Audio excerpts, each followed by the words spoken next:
నీ విశ్వాసం చూస్తూ ఎప్పటికప్పుడు ఆశ్చర్యపోతూనే ఉంటాను కట్టప్ప. నీ మనసులో నన్ను చంపేయాలన్నంత కసిదాగుందని నాకు తెలుసు.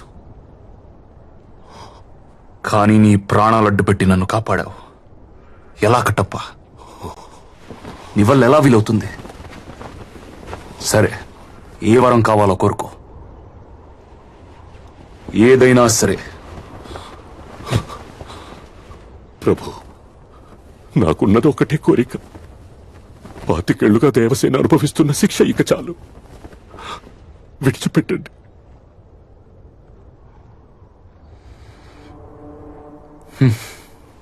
సరే, మాటిచాక తప్పుతుందా? వెళ్ళు, దేవసేనని చంపి విడుదల చేయి. మరణాన్ని మించిన విడుదల ఏముంటుంది కట్టప్ప? వెళ్ళు. వద్దా? అయితే అనుభవించని. 25 ఏళ్ళు కాదు, చచ్చేదాకా అనుభవించని.